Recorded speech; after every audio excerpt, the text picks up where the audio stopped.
Ngayon po ay mag-mixing tayo ng pampalingas natin, no? So ito yung empty bottle natin, tapos ito crudo, use oil, gasolina. Yan. So uunahin natin itong crudo, lagyan natin ng crudo dahil ka nakikita ko mas maganda rin yung mayroon siyang crudo kaunti. So ito, lagay natin itong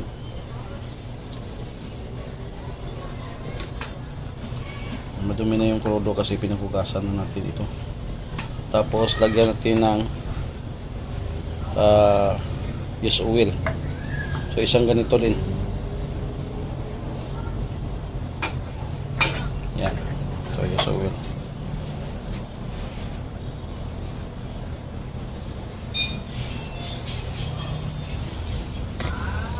Tapos isa din gasolina. Para po siya yung gasolina, pag paapoy natin madali siyang maapoy. Kasi may itim-itim na po ito, kasi para hindi na tayo maglagay ng papel o tissue. So, ito na lang ilalagay natin, kasi kung gasolina natin at saka use oil, pag maubos na yung gasolina, madali lang siyang magpano, tapos hindi niya pampainit yung oil. So ganito, haluin lang natin ito.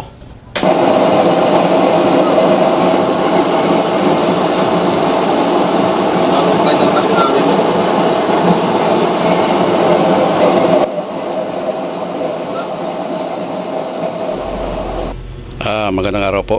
So ngayon, natapos na natin itong double burner. Ito ay order ni Sir Rosquim, taga Cebu.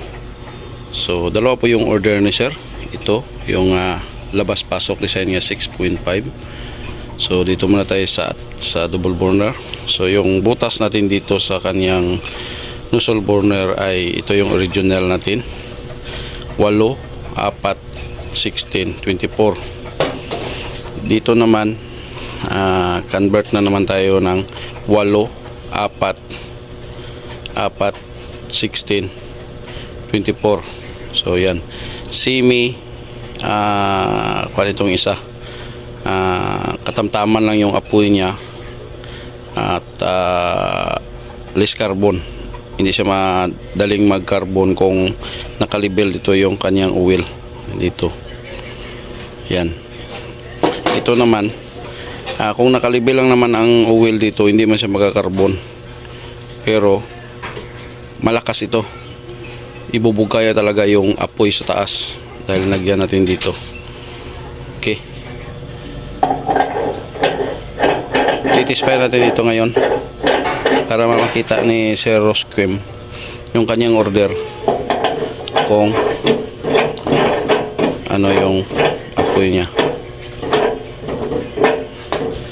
So ito naman, yan, detachable yung ating tangki, para po pag halimbawa may kwan yung natin oil madumi, so tatapon na lang po natin.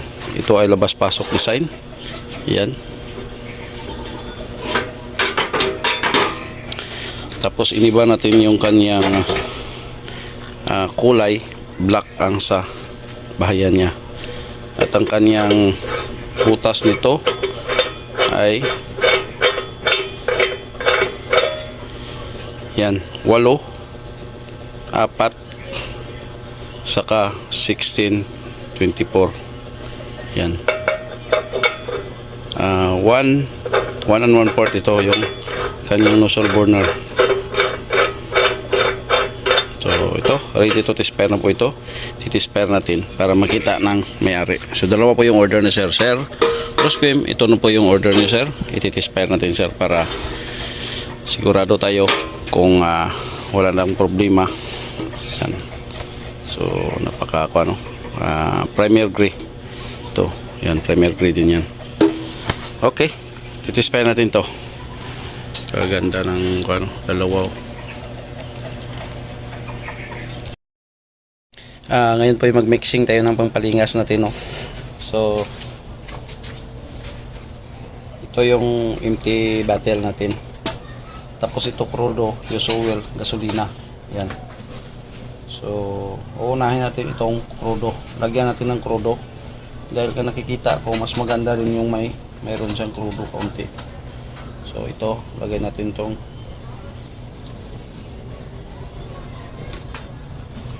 madumi na yung krudo kasi pinahugasan na natin ito. Tapos, lagyan natin ng use oil. So, isang ganito din. Yan. So, use oil.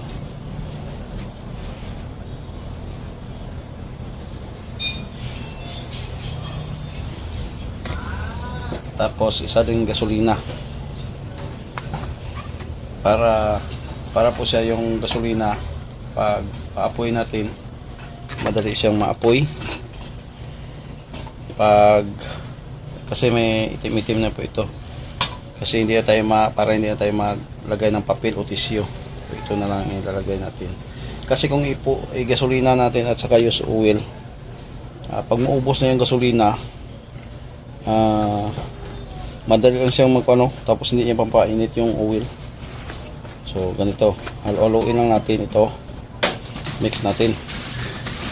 Yan.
Apoy niya.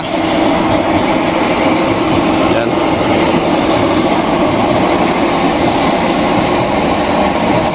Tunggaw.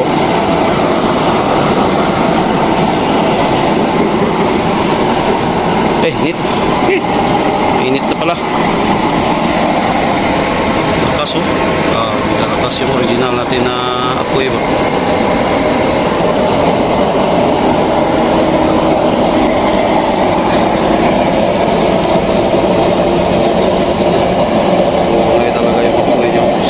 Try na rin pa kalahati lang dito sa kanya, labas pasok. Yan. Kalahati ang apoy niya. Ang blower. Kasi no.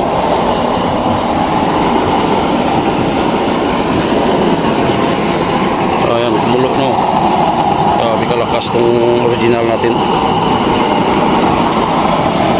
Try natin hugutin. Ito muna natin dito. Tapos hugutin natin.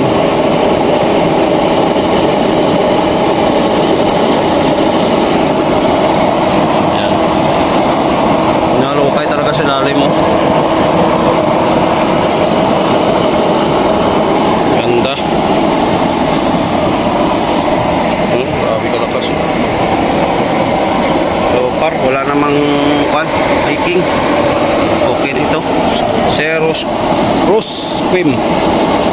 Rosquem. Ito na po sir, si Rosquem. Ito na po yung apoy ng inyong order. So napakaganda. So ito sir, yung semi-kwan lang ito na butas.